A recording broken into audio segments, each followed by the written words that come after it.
Vostra. Notre objectif, c'est d'être lu le plus possible chez nous, donc sur nos supports, nos mobiles, desktop, apps, etc. Mais on a bien conscience que l'entièreté des internautes français ne vont pas passer sur nos sites. Donc il faut qu'on aille là où est l'audience. Et l'audience, elle est sur les réseaux sociaux. Donc évidemment, il faut qu'on travaille et qu'on se développe hors les murs.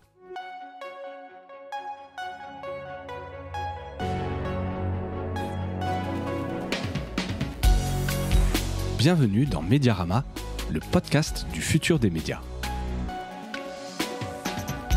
Je suis François Desfossés et chaque semaine, je rencontre des entrepreneurs, des têtes penseuses et des experts de la galaxie média. Ce podcast est proposé par Cosa Vostra, agence de conseil tech et créative. Retrouvez-nous sur cosavostra.com.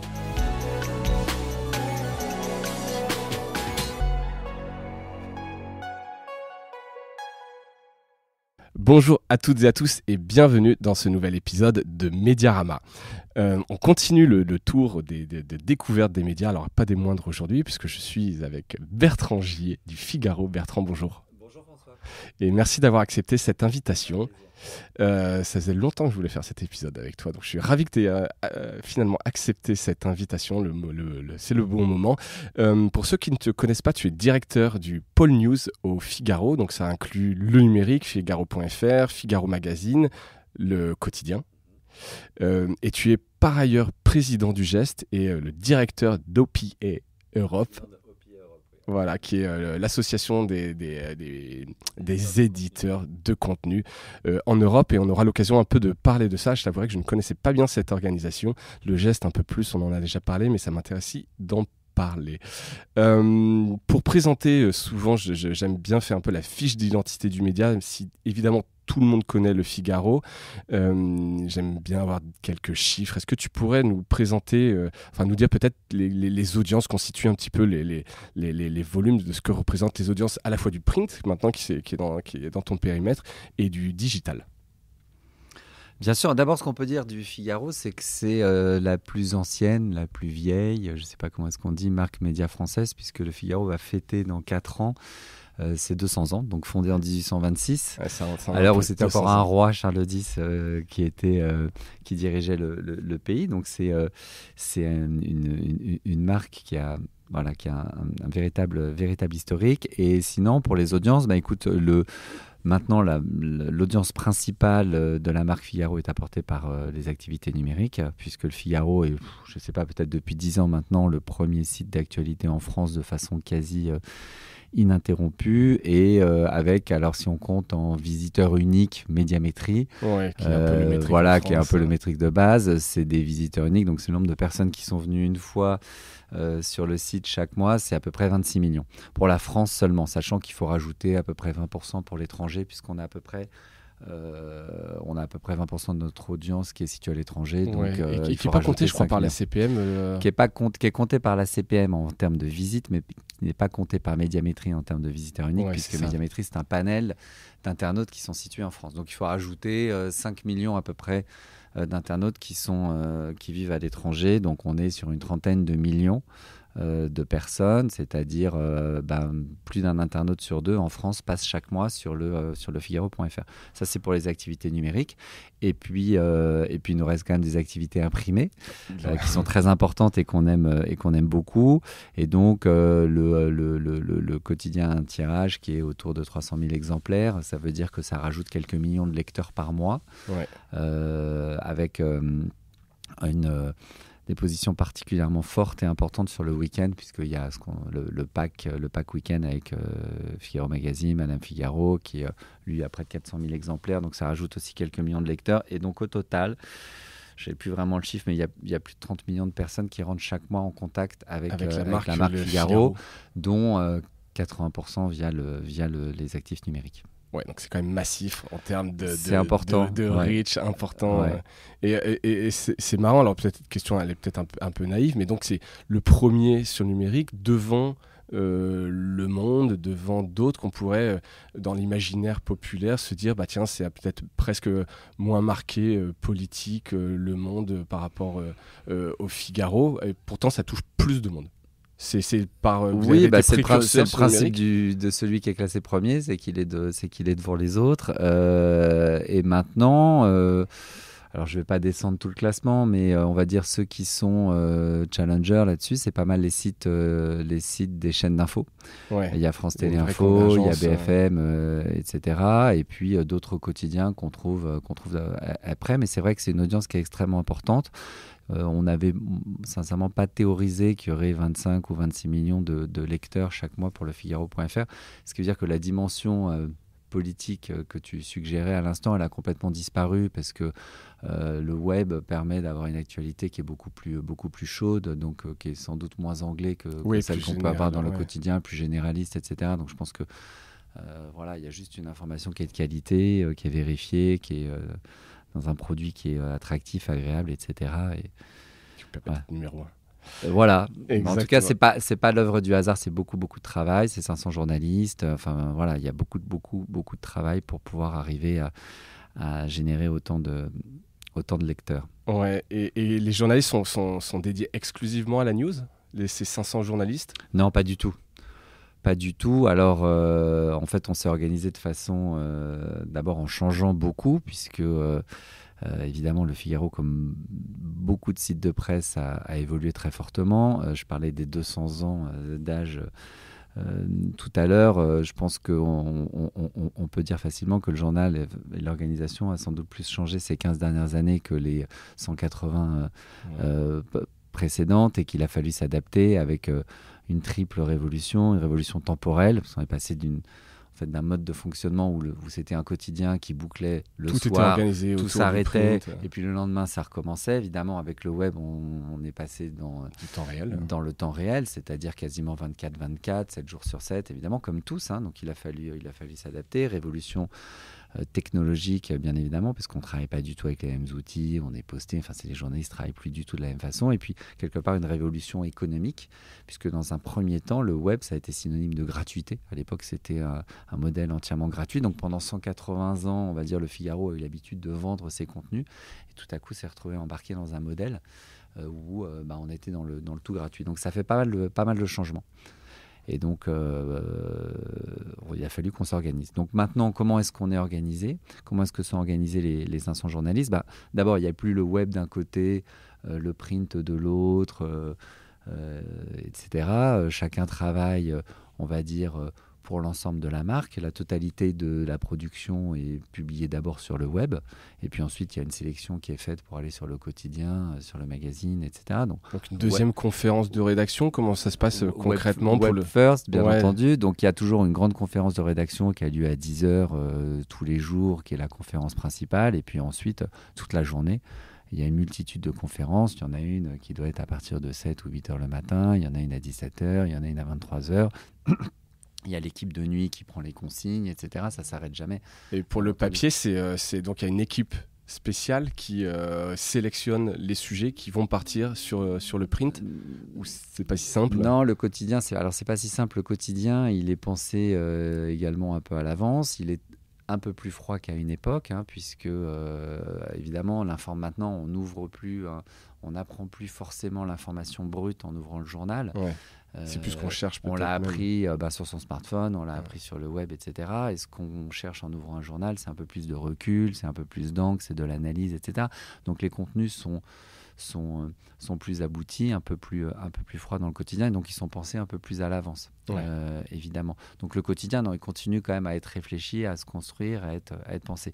Mais pour revenir sur l'organisation, la façon dont travaillent les 500 journalistes, on a, on va dire quand même, une newsroom, pardon pour l'anglicisme, mais on a une newsroom avec, j'allais dire peut-être 130, 140 journalistes qui se relaient et qui traitent de l'actualité, j'allais dire en continu quand elle arrive, et qui traitent de l'actualité quelle que soit la thématique. Donc il se passe quelque chose, qu'est-ce qu'on en fait? Est-ce qu'on déclenche une alerte? Est-ce qu'on fait un flash? Est-ce qu'on fait un article, etc. Comment est-ce que ça se passe? Ça, je veux dire, c'est au fil de l'eau. Eux sont des journalistes qui principalement sont postés, chacun organisé en fonction des métiers. Donc ça, c'est très web. Il y a des gens qui sont des front page éditeurs, des gens qui commandent des papiers, d'autres qui relisent, des gens qui éditent, etc. Et ceux-là travaillent quasi exclusivement pour le numérique. Ouais. Alors, ils font des papiers gratuits, des papiers payants. On y reviendra. Donc, cela, c'est un peu une organisation transverse qui est en fonction de la temporalité, principalement. Et ils sont, mettons, 150. Et puis, à côté, autour, exactement, on a conservé des services. Alors, il y a 10 ans, j'aurais dit c'est les services du print, mais maintenant, plus du tout, ce sont les services. C'est-à-dire que ce sont des journalistes qui, eux, sont organisés par thématique et qui donc sont spécialisés. Et là, on retrouve les grandes thématiques qui sont importantes, la politique, l'économie, macro, micro, le sport, la santé, la société, le service international, etc. Et donc, ces journalistes-là, eux, ne sont pas postés au sens propre comme le sont ceux qui travaillent sur l'actualité en temps réel. Sur les agences, mais sur les flux d'agences. Vont aller sur le terrain, vont travailler, vont faire des rendez-vous, etc. Vont prendre un petit peu plus de recul et sont spécialisés, voire ultra spécialisés. Il y a la santé, il y a le lifestyle, il y a la mode, etc. Et donc, eux vont travailler à la fois pour le web, pour le print, j'allais dire main dans la main avec la structure transversale. Pour reprendre notre exemple, si, je ne sais pas, il y a un fait majeur politique tout à coup qui arrive, l'équipe du desk web pour envoyer des alertes va faire des premiers papiers. Et puis si c'est un sujet vraiment important, va pouvoir solliciter quelqu'un du service politique concerné qui va pouvoir apporter plus d'informations par rapport à la connaissance qu'il a du système. Donc c'est vraiment, il n'y a plus de web d'un côté, de print de l'autre. Il y a une seule équipe qui est organisée en fonction de la temporalité, évidemment, c'est fondamental. Et puis ensuite, en fonction de la thématique. Et tout ça se synchronise, s'harmonise pour publier autour de 450 articles par jour. Donc il y a une grosse production.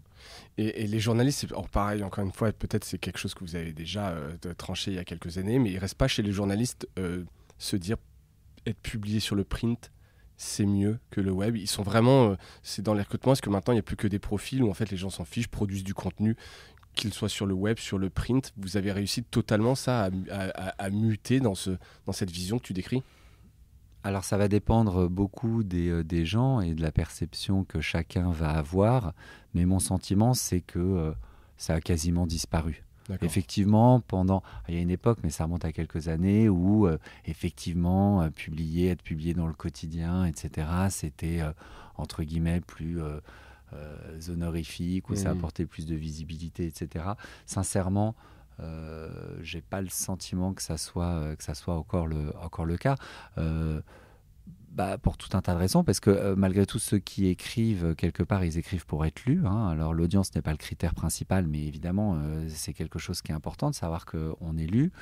Je regardais là les statistiques. Il y a un article hier qui a été lu quasiment 1 million de fois.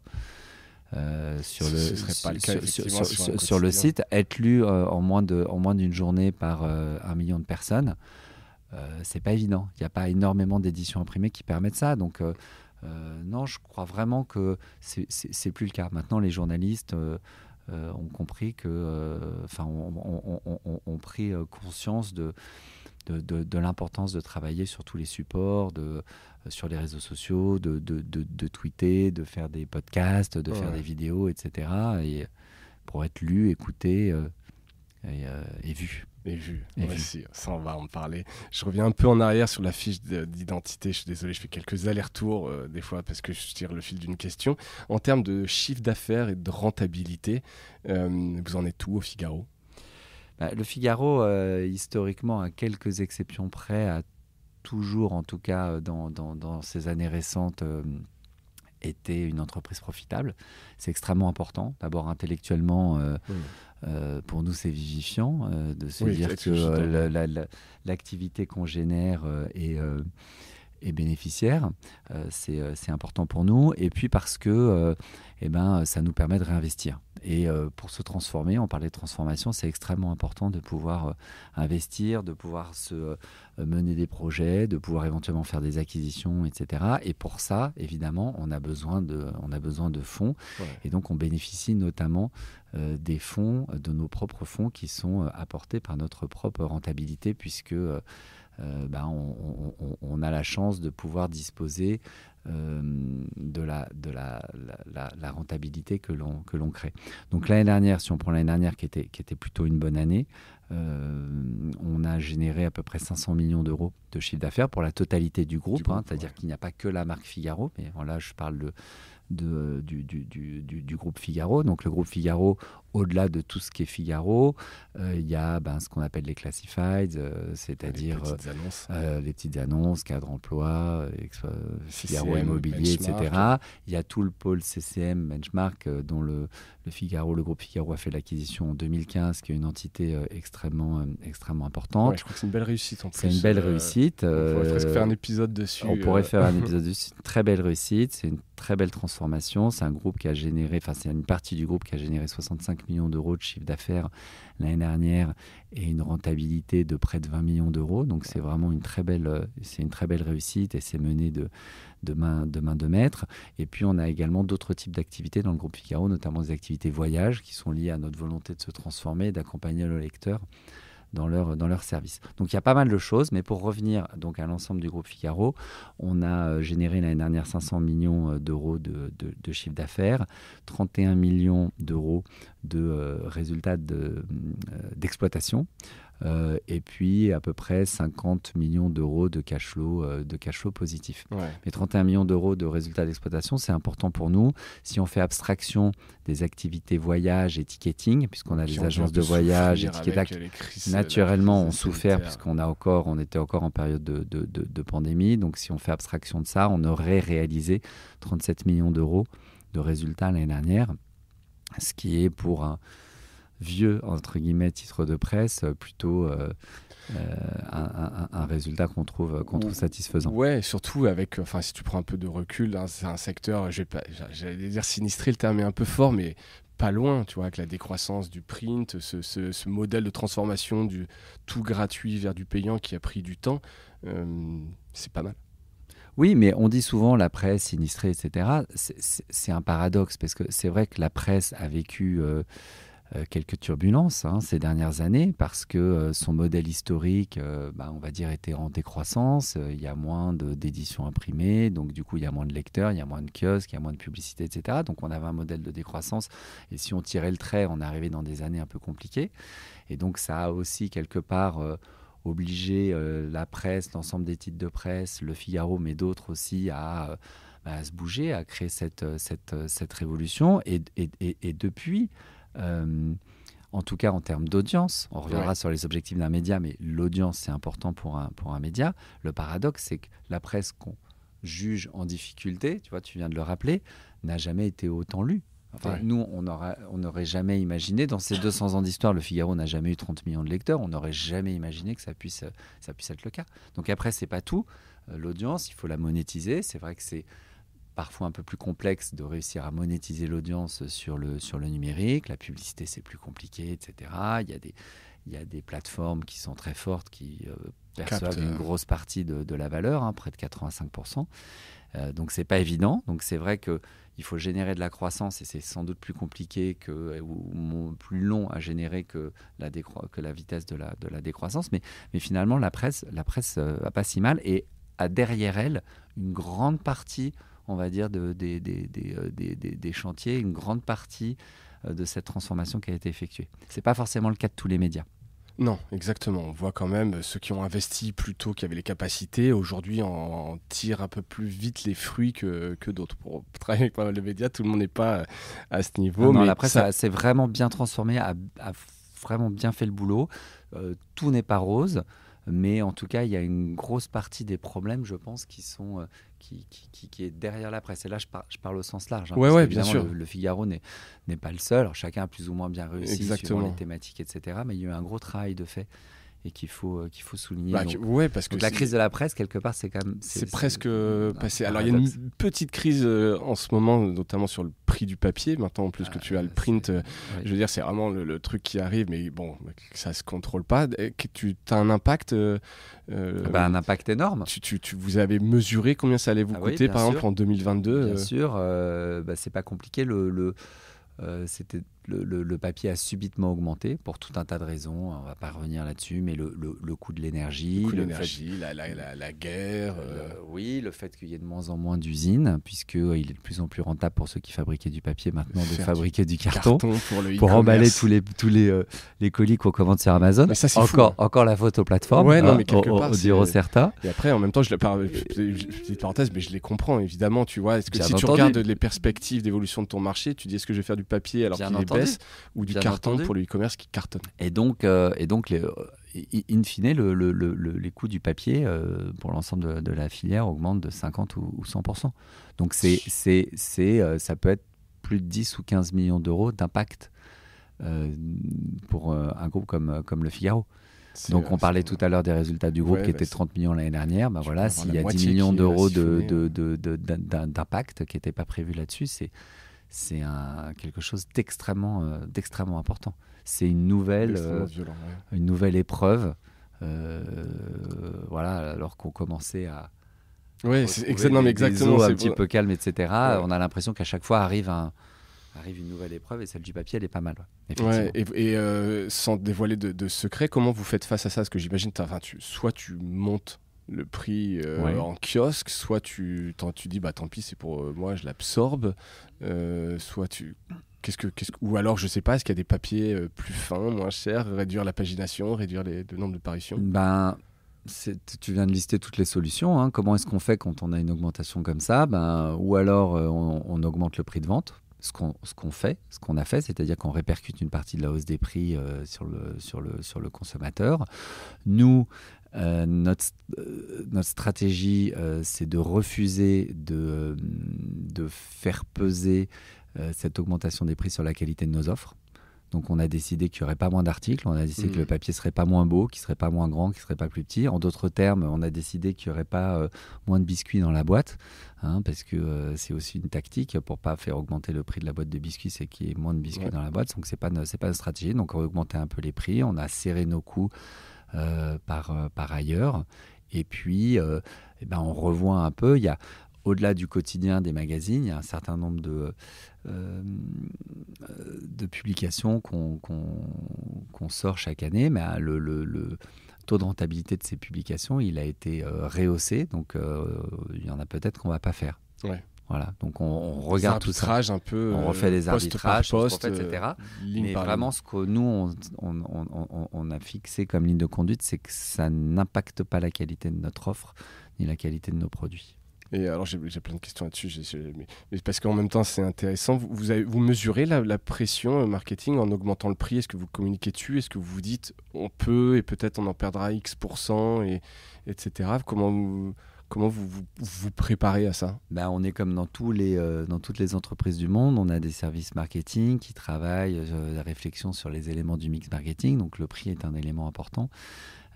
Évidemment, et on essaye d'anticiper, de mesurer, de comprendre un peu l'élasticité qu'on a au prix. Et évidemment, a priori, quand on augmente le prix, il y a sans doute peu de chances qu'on en vende plus. Donc on essaye de mesurer ça, on regarde, et maintenant c'est vrai qu'un quotidien, c'est quelque chose d'assez cher.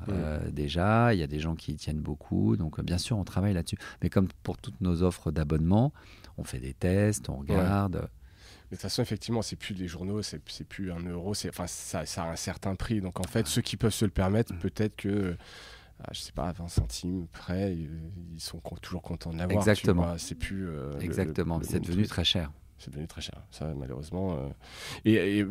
Pour finir là-dessus, il n'y aurait pas vous travaillez avec d'autres éditeurs sur l'achat de papier? Il ne peut pas y avoir, je sais pas, peut-être il y a déjà des discussions, mais de la filière de tous les éditeurs, acheter ensemble, en gros. On l'a essayé déjà, on le fait un peu. La difficulté, c'est qu'au-delà du prix, sur le papier, il y a peu de stock. Parce que dans les raisons que j'ai listées tout à l'heure, je ne les ai pas toutes listées. Il y a eu notamment une grande période de grève dans les usines de papier finlandaises. Et alors les Finlandais, quand ils font grève, c'est pas pour 3 jours, c'est pour 3 mois. Donc il y a une pénurie aussi du sérieux. Il y a une pénurie de stock, de papier, etc. Donc non, malheureusement, se regrouper ne suffit pas. Ouais, c'est mais bon, il y a des centrales d'achat, etc. On essaie, mais enfin, voilà, les papetiers aussi se regroupent de leur côté, donc c'est un peu compliqué. On espère que il y aura un retour à des jours meilleurs, mais ça ne rebaissera pas autant au que niveau ça a d'avant. progressé. Ouais, absolument. Oui, c'est les usines dont on parlait, elles ne vont pas d'un coup revenir vers faire du papier. Non. On fait ça, mais effectivement, une petite crise à laquelle il faudra faire face. Bon, après, il y a la résilience dans les médias, on l'a bien vu. Et tu en es acteur depuis quelques années. Depuis que tu es à ce poste depuis 2018, mais tu étais déjà dans la maison depuis quelques années. Alors, j'ai plus la date d'arrivée, je sais pas si pas le dire. J'ose pas le dire, je savais, je pouvais pas poser la question, mais en 2006. 2006. Ouais, 2006. Donc, tu connais bien la maison. Ouais. Quels ont été les grands chantiers que tu as menés, alors avant et depuis 2018, qui sont un peu significatifs et qui font que il y a quand même une réussite, tu vois, c'est ce qu'on disait, il y a une réussite aujourd'hui dans la transformation du modèle du Figaro. Ça a été quoi les grands chantiers ? Il faudrait non pas 45 minutes de podcast, mais 4 heures, ouais, sans doute pour en parler. Et chaque année a été l'occasion d'entamer un projet, un chantier supplémentaire, etc. Et c'est ce qui fait que toutes ces années ont été passionnantes et que tous ceux qui travaillent ici les ont pas vues passer. Je prends un ou deux exemples. En 2006, il n'y avait pas de Figaro.fr. Donc pas du tout, puisque il y avait rien. Il y avait une page dans un coin, et voilà, c'est pas faire injure à celui ou celle qui s'en occupait. Mais la stratégie, c'était pas de web, et donc quand il y a eu un nouvel actionnaire qui a décidé de racheter le Figaro en 2005, le numérique a été mis au cœur de la stratégie dès fin 2005, début 2006. C'est ce qui a correspondu à ce moment-là à notre arrivée. Et donc, il a fallu lancer la totalité du site, comme on fait une start-up, comme on lance un nouveau site. Donc, voilà, des serveurs, des équipes, des journalistes, des designers, etc. Donc, c'était vraiment une ambiance de création de sites. C'était à côté du journal, y compris au sens propre. Hein, c'était dans un autre bâtiment. Voilà, donc c'était le step 1. Ensuite, assez vite, on a réussi à émerger. 2 ou 3 ans plus tard, le Figaro.fr était le premier site d'actualité en France. Et puis ensuite, petit à petit, l'objectif, c'était pas de faire un site à côté, mais c'était de faire en sorte que ce site, ça soit le site de tout le groupe et que l'ensemble du groupe se le réapproprie. Donc ensuite, il y a eu une autre phase qui était une phase vraiment de transformer la façon dont cette entreprise et dont les journalistes travaillent pour que le web soit au cœur de la proposition de valeur. Donc on a créé une newsroom commune, on a fait en sorte que les gens travaillent, on a créé des outils communs, etc. On a transformé un peu les façons de travailler, les esprits. Tu dirais que ça a pris combien de temps cette mentalité passer de rédaction dans un coin, on va dire de 2009 à presque peut-être 2015 ou 2016, et puis encore, c'est jamais fini. Là, en ce moment, on est en train de peaufiner un certain nombre d'outils, notamment des CMS communs, donc qui font que tous les journalistes maintenant utilisent le même CMS. C'est un CMS maison. C'est un outil maison qui s'appelle Verso, qui est un outil formidable, qui est développé par les équipes, parce qu'on entre-temps, on est devenu une tech compagnie. Hein. Il y a, juste pour le Figaro.fr, il y a peut-être pas loin d'une centaine de développeurs qui travaillent sur le site. Il y a une quarantaine de personnes qui représentent le produit, les designers, les PO, les PM, etc. Donc c'est une tech compagnie, vous avez des sacrés produits. Évidemment, tout est fait ici. Le back, le front, les outils. Donc ça, c'est vraiment extrêmement important. Donc c'est aussi une phase importante. Il a fallu s'adapter, développer les nouveaux usages, travailler sur les mobiles, les applis. En fait, chaque année a eu son lot. On s'est lancé sur la vidéo. On pourra peut-être en reparler parce que c'était un sujet intéressant. Et puis tout à coup, dans un premier temps, notre objectif, c'était d'être entièrement gratuit parce que le marché était financé par la publicité. Et puis peut-être 2016, on s'est rendu compte que malgré tous nos efforts, malgré nos audiences très fortes, on n'arrivait pas à monétiser suffisamment à travers la publicité pour pouvoir générer la croissance suffisante pour orchestrer nos développements, comme beaucoup. Donc on a changé notre fusil d'épaule. On s'est dit, faut retourner, puisqu'on a du mal à faire payer l'annonceur à hauteur de ce qu'on souhaiterait, il faut faire payer le lecteur. Donc à ce moment-là, on est retourné vers le payant, vers les abonnements numériques. Donc on a rechangé, on a organisé du payant, du gratuit, on a lancé des abonnements. Donc on est devenu un marchand à nouveau. Ouais, ce que je voulais dire, et heureusement quelque part que la pub à un moment donné n'a pas si bien fonctionné, parce qu'il y avait quand même un peu une dichotomie. Plus l'usage se développe sur le numérique, si tu donnes ton contenu gratuit, alors je sais pas si vous mettiez tout, si c'était une sélection, mais à un moment donné, tu dois réconcilier quand même entre ton print payant et ton web gratuit.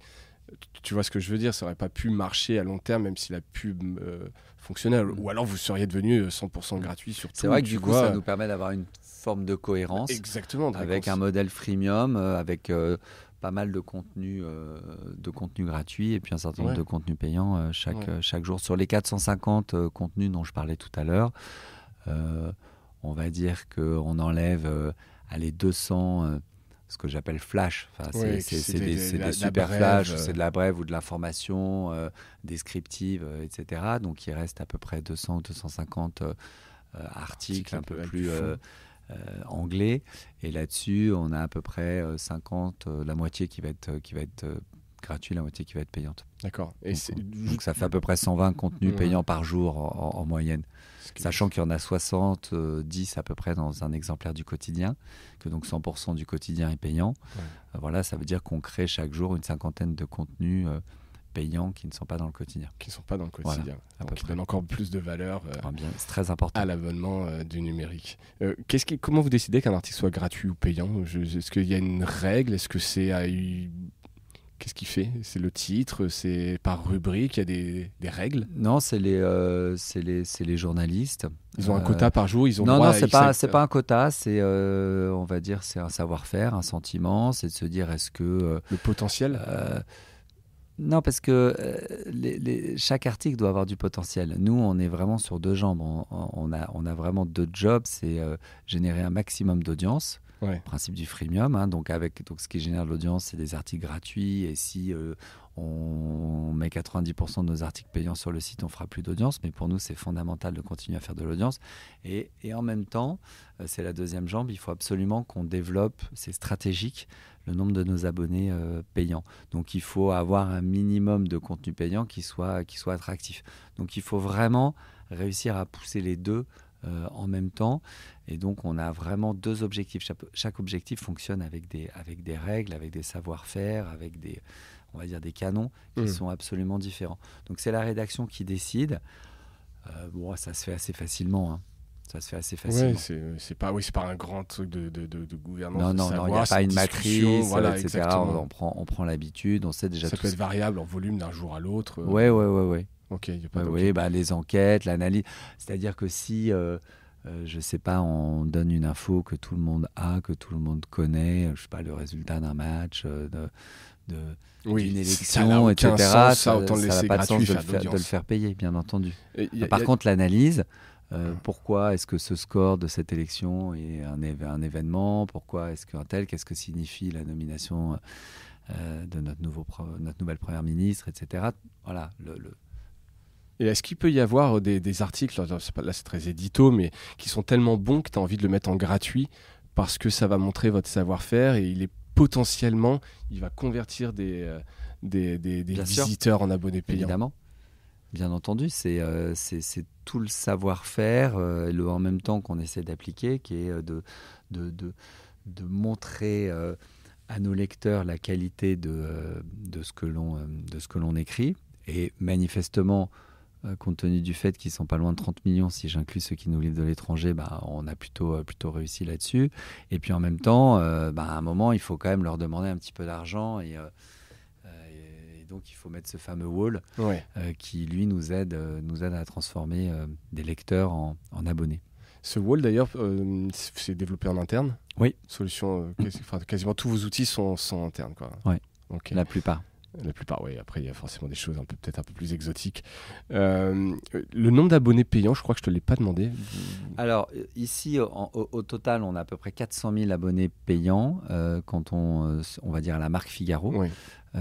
Donc print web, et on en a à peu près 250 000 qui sont pure numérique. Pure numérique, ouais, absolument. Donc ça, c'est un chiffre qui progresse, mais sur lequel on est vraiment focalisé, parce que pour nous, c'est un axe de développement qui est stratégique, qui est fondamental, et sur lequel on va dire, on se concentre vraiment, et c'est des chiffres sur lesquels on accorde beaucoup d'attention. Ouais, c'est un KPI évidemment important. Petite question là-dessus, vous pensez que vous avez encore beaucoup de potentiel sur, tu vois, ça parce que je te demande ça parce que Le Monde a lancé une offre en anglais et si je lisais entre les lignes, bon, c'est qu'ils arrivaient un peu à un plateau. Enfin, en tout cas, ils pensent avoir déjà un beau nombre, un beau reach, et donc ils se disent bon bah voilà, le chemin naturel, c'est d'aller à l'étranger. Ce que je saluais, que des médias français puissent avoir une stature internationale, je trouvais ça très cool. Comment toi tu as réagi à ça? C'est sûr que l'exemple en termes de subscription numérique et d'abonnement, c'est beaucoup nos confrères anglo-saxons. Bon, évidemment, le New York Times, mais pas seulement. Il y a tout un tas d'autres titres en Angleterre qui réussissent bien avec leur nombre d'abonnés. Et l'immense avantage qu'ils ont par rapport aux titres francophones, évidemment, c'est la taille du marché. Donc, plus on a un marché important, plus on est susceptible. Même chose chez les titres espagnols. Je discute souvent avec eux, à travers l'OPIE notamment, et ils se développent beaucoup sur l'Amérique latine, l'Amérique du Sud, et ils ont pas mal d'abonnés là-dessus. Donc c'est sûr que travailler en anglais ou dans d'autres langues, etc., nous on considère pour le moment qu'on n'a pas fini le job. Le job ici, à la maison. Auprès des francophones. Et donc on va continuer à se concentrer là-dessus. Maintenant, quelle est la taille du marché ? C'est très compliqué à savoir. Je pense qu'il est en pleine croissance, il n'est pas mûr, il n'est pas mature. Il y a quelques années, on n'aurait jamais imaginé qu'on trouverait, je pense qu'au total, il y a 1 500 000 ou 2 millions de personnes qui sont abonnées à un titre de presse en version numérique, même un petit peu plus, je crois. On n'aurait jamais pensé que ça soit possible. Et pourtant, c'est assez peu, en fait, par rapport à la population des gens par qui rapport lisent. Aux 26 millions de lecteurs qui nous lisent, ouais, 250 000, c'est encore très peu. Donc, j'espère bien qu'assez vite, on va doubler ce nombre d'abonnés. Et puis après, ça sera un processus vertueux. Puis on aura d'abonnés. Et d'ailleurs, on a déjà commencé à le faire. Plus vous aurez de moyens, plus on va pouvoir réinvestir dans les contenus. Ouais. Et ça, c'est fondamental pour nous, pour notre société. Je ne vais pas faire des grandes leçons de moralité, mais on sait et on voit bien en ce moment l'importance d'avoir de l'information de qualité, fiable, d'avoir des gens qui vont sur le terrain, qui sont capables de nous raconter les choses, etc.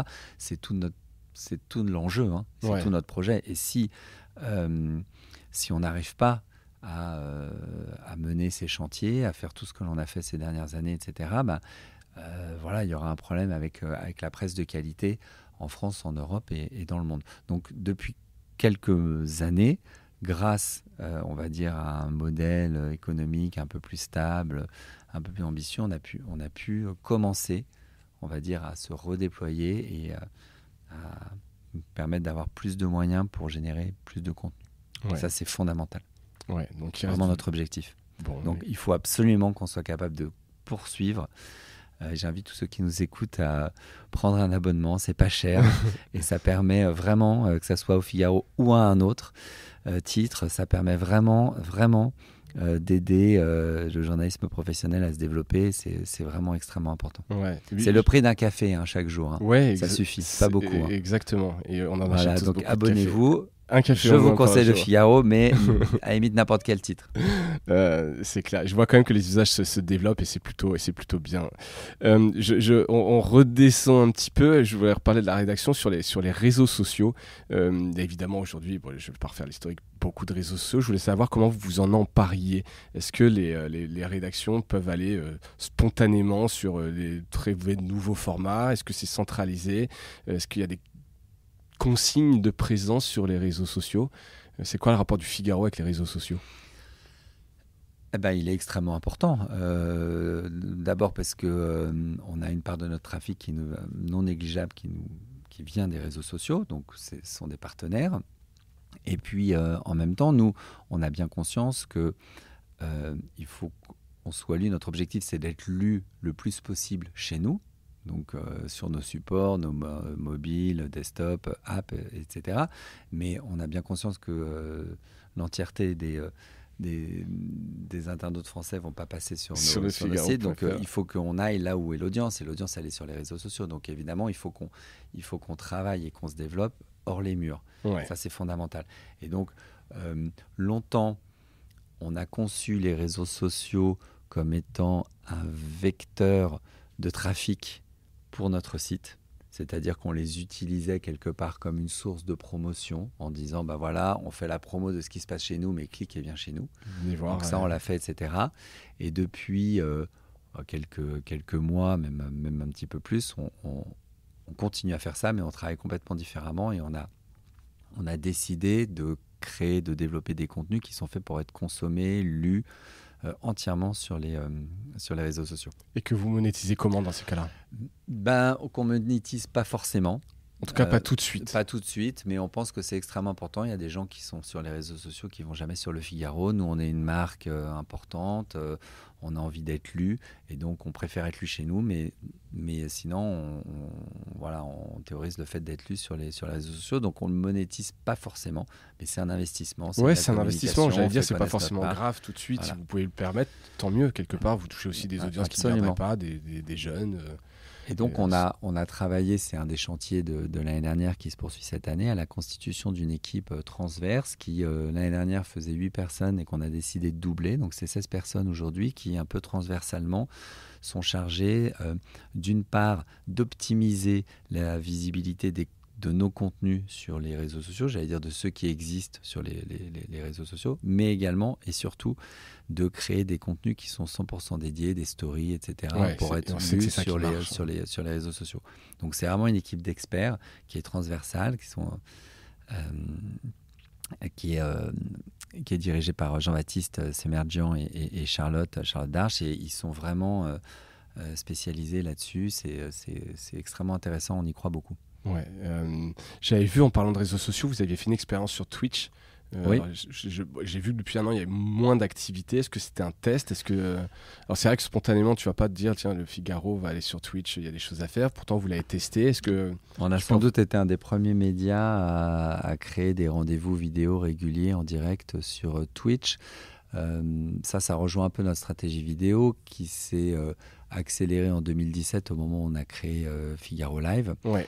Figaro Live, c'est ce qu'on essaye d'être le média vidéo d'après la télé, c'est-à-dire c'est surtout pas de la télé, c'est ce qu'on ne veut pas faire, c'est ce qu'on ne saurait pas faire, mais on essaye vraiment d'apporter les images au moment où ça se passe. Un site internet, c'est extrêmement chaud, donc on fait beaucoup de directs, on fait de l'interactivité, on a une fenêtre de chat au sein de laquelle nos internautes peuvent poser des questions. Sur le site. Et donc on produit on fait suivant les jours, entre 5 et 7 heures de direct.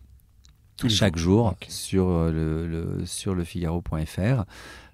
Et donc, qu'est-ce qu'on produit ? On a quelques rendez-vous quotidiens, donc des interviews, des débats, points de vue, des rencontres, etc. J'allais dire des rendez-vous un peu plus traditionnels.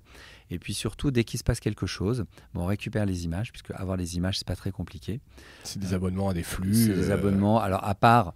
J'allais dire les grands événements, les Jeux Olympiques, les grands matchs de foot, etc., où il y a des droits, évidemment, on n'y a pas accès.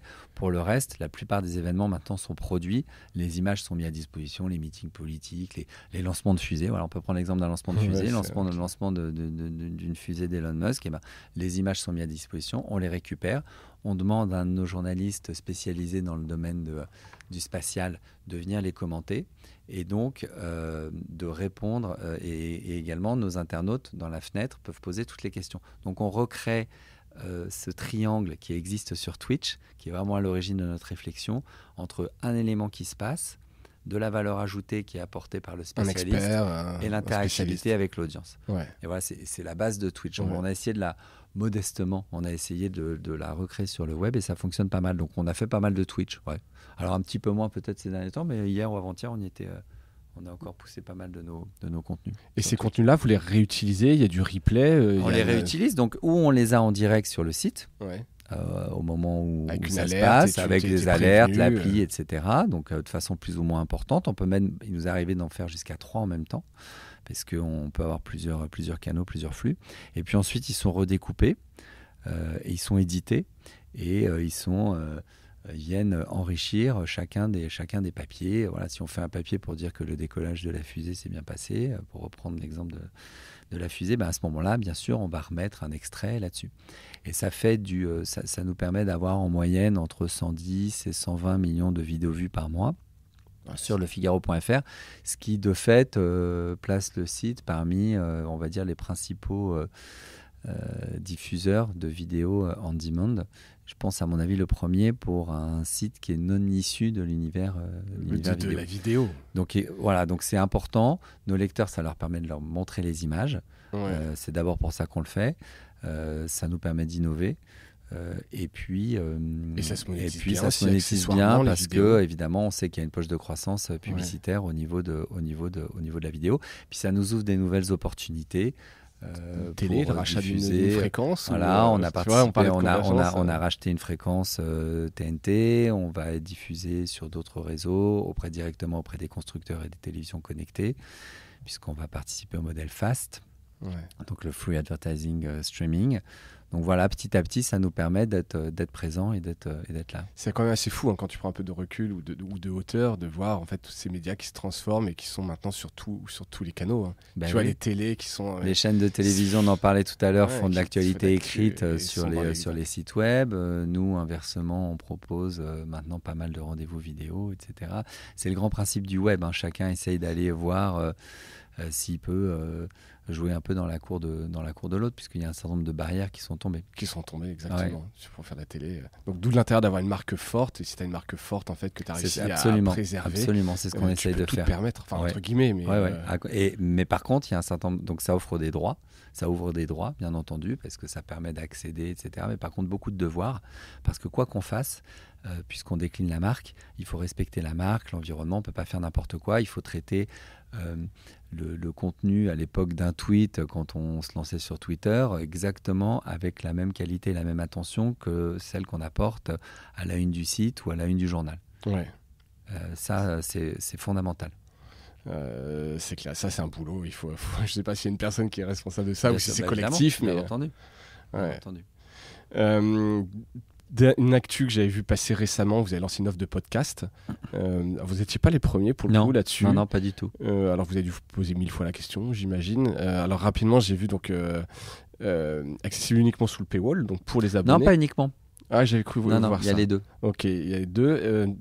Est-ce que tu peux en parler? Quelles ressources vous avez mis là-dessus? Je crois que vous êtes associé à BAM pour faire ça, pour la production. Bababam, pardon, je l'avais pas. Non, alors oui, les podcasts, c'est vrai, tu as raison, on n'est pas les premiers, on s'est pas lancé bille en tête, on peut pas tout faire. Voilà. Ouais, c'est une question de priorité.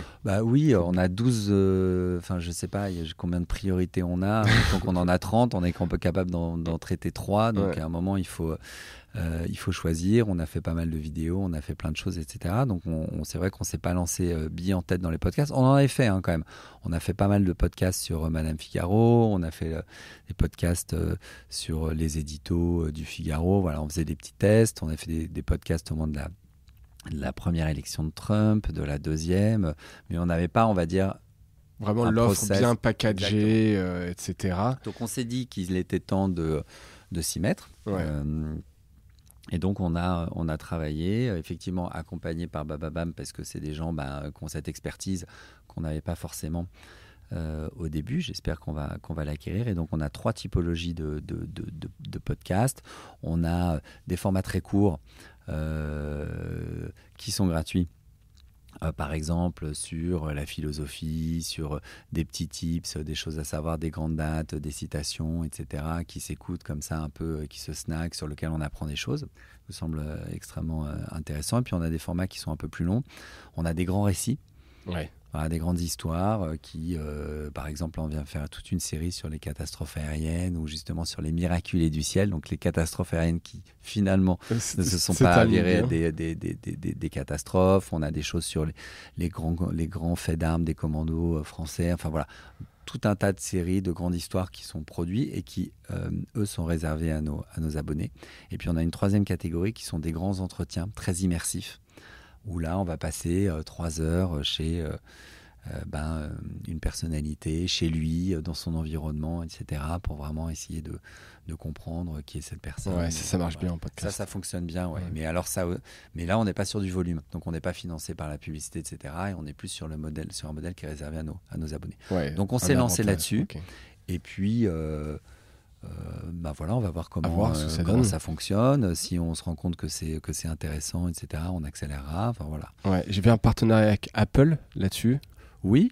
Sur quoi? C'est la techno, la distribution? Pour la distribution, il faut être distribué sur la totalité des plateformes. Le partenariat avec Apple, c'est qu'Apple maintenant désormais propose d'accéder au podcast ou gratuitement, ou alors en payant et en bénéficiant de tout, on va dire, le système de paiement Apple, avec toutes les qualités et les défauts évidemment financiers de la plateforme. Écoute, à suivre, mais effectivement, je pense que c'est bien. Et puis après, il faut que les usages se développent. On est très loin encore d'être, à mon avis, au maximum des usages. Donc, il n'y a pas vraiment de retard non plus là-dessus. Un dernier point avant qu'on parle du geste et d'OPA, c'est les droits voisins. J'en parle un peu souvent parce que c'est un sujet qui est important dans les éditeurs. Comment est-ce que vous avez abordé ce sujet des droits voisins? J'ai fait un épisode donc avec l'avocate du geste, Férouz, que je salue. J'en ai parlé avec Fabrice Bazar, qui n'y allait pas. Est-ce que vous avez signé? Est-ce qu'il y a des choses intéressantes à dire là-dessus pour les auditeurs de Mediarama? Quelle a été votre position officielle par rapport aux droits voisins?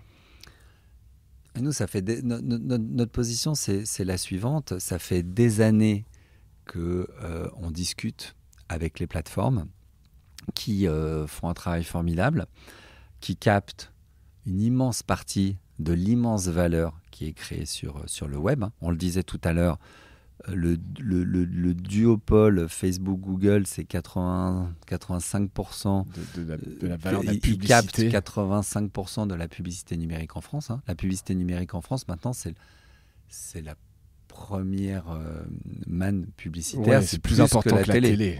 C'est ça, c'est des milliards et des milliards d'euros. Donc, nous autres, tous les autres, il leur reste 15% là-dessus, etc. Donc, ils font un travail formidable, ils captent une valeur extraordinaire. Donc, j'allais dire logiquement. Et nous, depuis longtemps, on milite et on est persuadé qu'il peut y avoir une plus juste répartition de la valeur. Voilà, entre tous les acteurs du web, et cette croissance à laquelle on participe, parce qu'on est convaincu qu'on participe à la croissance qui est générée par qui est celle des plateformes, on milite pour qu'il y ait une répartition qui soit plus juste et plus logique. Et il se trouve que malheureusement, depuis des années, on n'y arrive pas. Voilà, on a beaucoup échangé, beaucoup discuté, mais à titre personnel, ça fait peut-être 10-12 ans qu'on travaille avec eux. Et donc, in fine, j'allais dire presque malheureusement, mais c'est comme ça, il a fallu passer par la voie réglementaire, la voie législative.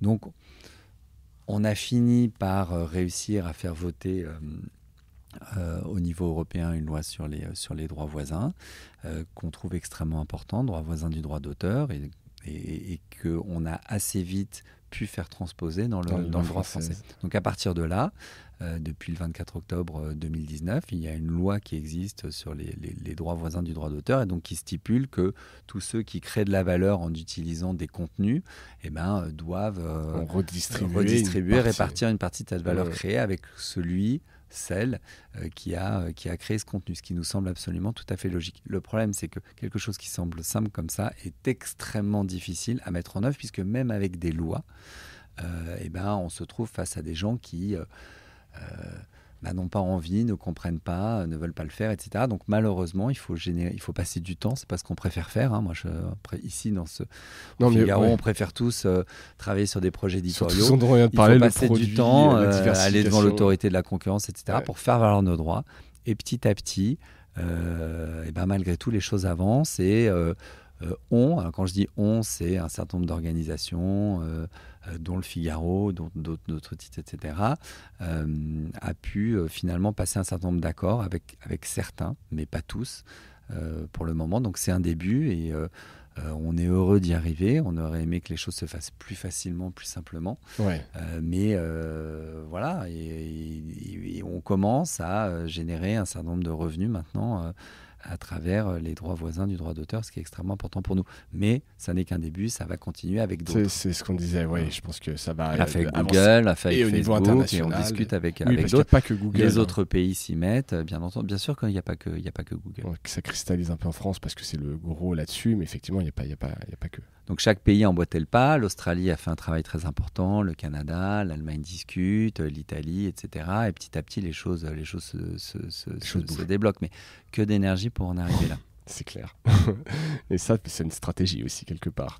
C'est un sujet qui a aussi beaucoup parlé, le geste. Donc, c'est le subtitre transition. Tu es le président du geste depuis quelques années également.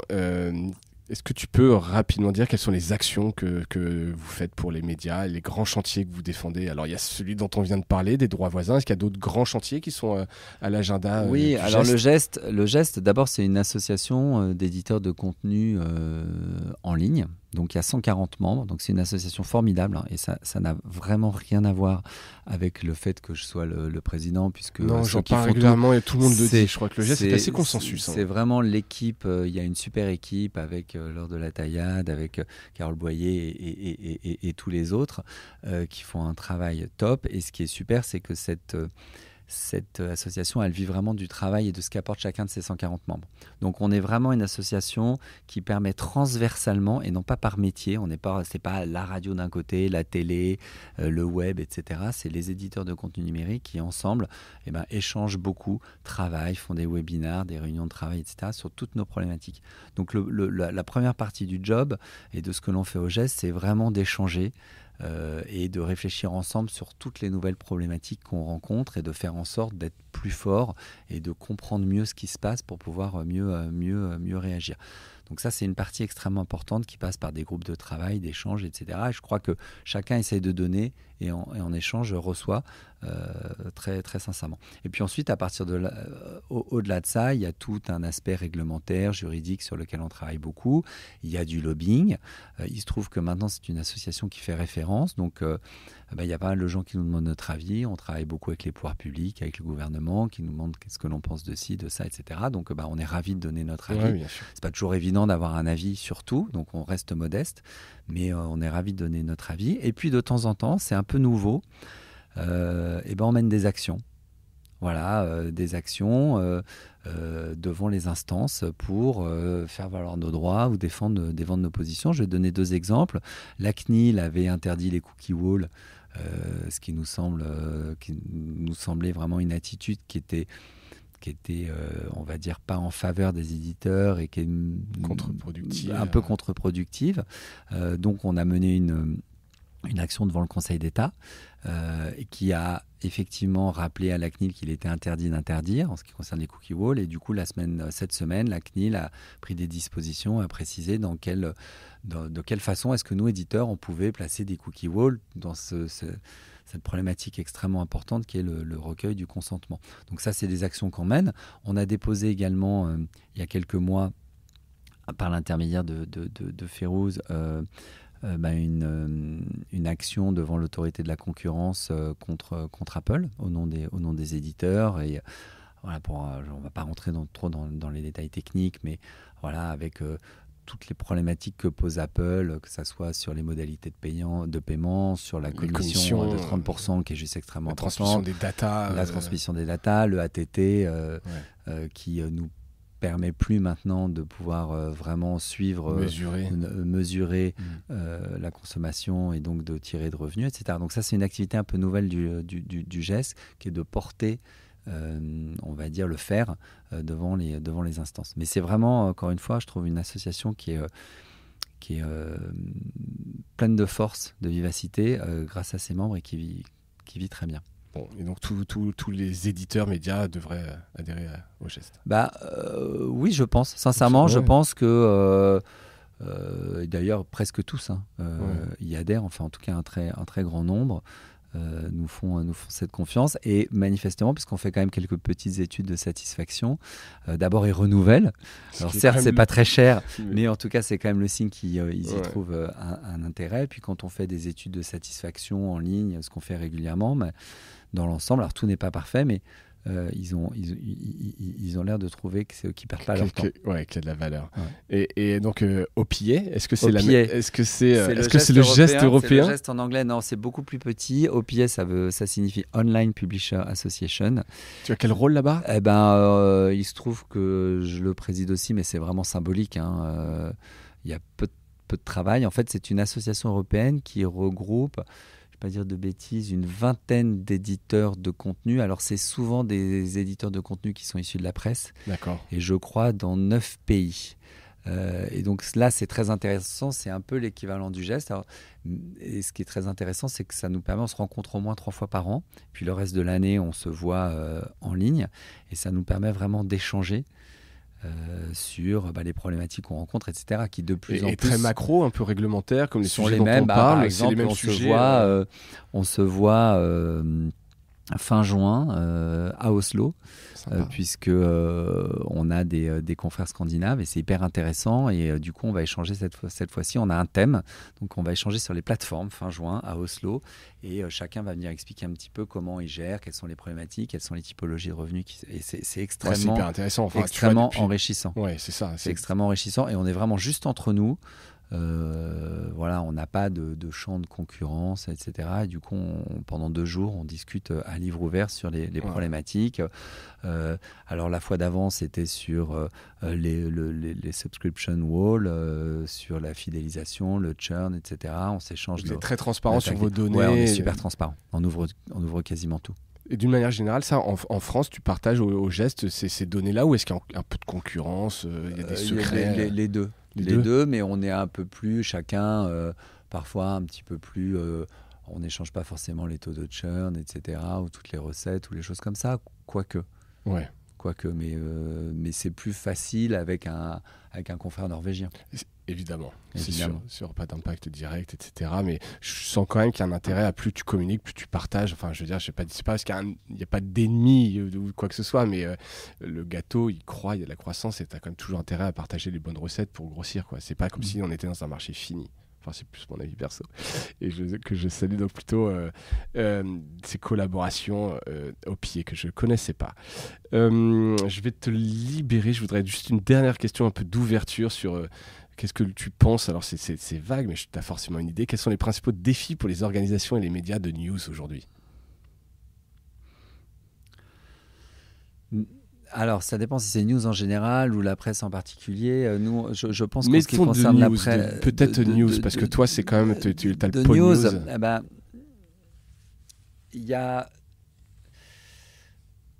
Il faut des moyens pour... il faut des moyens pour pouvoir faire notre métier. Ce qui est important, y compris au niveau de la société, c'est de pouvoir faire notre métier. C'est-à-dire d'aller informer, raconter, expliquer ce qui se passe. Je ne vais pas faire le pitch sur les fake news, etc. Il suffit en ce moment de voir comment la guerre en Ukraine est traitée par certains pays, etc. Mais bon, évidemment, l'information libre, éclairée, c'est un bien qui est hyper précieux. Et donc, tous ceux qui travaillent d'une façon ou d'une autre dans l'information sont convaincus de l'importance, peut-être encore plus que les autres, de ce métier, d'aller sur place, de rendre compte, etc. C'est un métier formidable. Aujourd'hui, de plus en plus, on se rend compte qu'il y a beaucoup de gens qui ne s'informent que par les réseaux sociaux, que par d'autres sources, etc. Ce qui est malgré tout un problème, en tout cas de notre point de vue. Donc il faut qu'on soit meilleur, il faut qu'on soit plus accessible, il faut qu'on soit plus performant, il faut qu'on aille sur les réseaux sociaux, etc. Pour ça, il nous faut des moyens. Donc, il faut qu'on trouve notre système de croissance. On ne va pas vivre avec des subventions, etc. Donc, on a besoin de générer des revenus, un modèle économique, etc. Donc, il faut vraiment qu'on arrive à trouver notre modèle économique, ce qui est compliqué, qui nous permette de générer de la croissance, qui fait que grâce à cette croissance, on va pouvoir investir et on va pouvoir se déployer. On va pouvoir aller sur les conflits, on va pouvoir aller dans les pays, on va pouvoir avoir des envoyés spéciaux. Donc réinvestir, absolument. C'est pas pour financièrement, humainement, et aller là où ça se passe pour avoir l'information la plus juste. Pour résumer, c'est indispensable et de plus en plus important d'avoir une information libre, éclairée, indépendante, etc. Et c'est un combat vraiment extrêmement important, peut-être plus qu'il y a quelques années. Qu'est-ce qu'on veut, quelle information qu'on souhaite transmettre à nos enfants, etc. Pour faire ça, il faut vraiment continuer à se développer, continuer à se battre, etc. Et donc, ça veut dire qu'il faut qu'on trouve des modèles de croissance. Et c'est pas évident. Voilà, c'est pas évident. Donc, on est vraiment sur ces 2 pieds, de pouvoir trouver un modèle de croissance qui ensuite va nous permettre de nous développer sur toutes ces thématiques et qui vont nous permettre de faire encore mieux notre métier pour gagner des nouveaux lecteurs, etc. voilà, c'est ça qui est intéressant. C'est ça le défi. C'est ça qui est intéressant. Et c'est vraiment, et à mon avis, toutes les infonews. Donc, après, évidemment, après, il faut se transformer. Après, ceux qui font de la télé, il faut qu'ils soient ailleurs que sur la télé, très vraisemblablement, sur les portables, qu'ils soient sur l'écrit, sur l'audio, etc. Ceux qui faisaient de l'écrit, voilà. Après, chacun a sa propre problématique. Mais s'il fallait résumer, je pense que c'est vraiment ça. Et toi, qu'est-ce qui t'anime personnellement après toutes ces années là, la grande question. Est-ce que c'est le produit? Est-ce que c'est tous ces sujets-là? Qu'est-ce qui te fait vibrer, ces sujets-là, je trouve que c'est hyper intéressant, passionnant. Tous ceux qui travaillent dans cet univers-là font pas non plus complètement ce métier par hasard. C'est que on quand même part de l'info chevillé au corps, ça aime les médias. On sait combien est-ce que c'est important de pouvoir transmettre cette information-là. Donc ça, c'est d'un côté. Puis de l'autre côté, tout ce challenge de partir d'un point pour arriver de créer Figaro.fr. De créer, et puis ensuite d'arriver. Et à chaque fois, il y a des nouvelles thématiques, des nouveaux sujets, etc. C'est extrêmement... c'est enthousiasmant. Ouais, c'est riche. Ce qui fait qu'on ne va pas passer les années, effectivement. Non, exactement. Super. Est-ce que j'ai une question que je ne t'ai pas posée, que tu aurais aimé que je te pose? J'ai pas vu. Encore. Non, ça a été parfait, François. Bon, bravo. Écoutez, super. Merci de ton temps, ta transparence sur les chiffres, sur tous ces sujets-là. Qui, évidemment, on a un peu dépassé en temps, mais j'ai pas vraiment de limite, c'est ça aussi le podcast. Donc, merci Bertrand. Et merci à toutes et à tous d'avoir écouté cet épisode jusqu'au bout. Je vous dis à bientôt. Salut. Voilà, Mediarama s'achève. Si cet épisode vous a plu, n'hésitez pas à le liker et le partager. Et puis, si vous souhaitez être accompagné par notre agence Cosa Vostra, contactez-moi par mail mediarama@cosavostra.com. Portez-vous bien.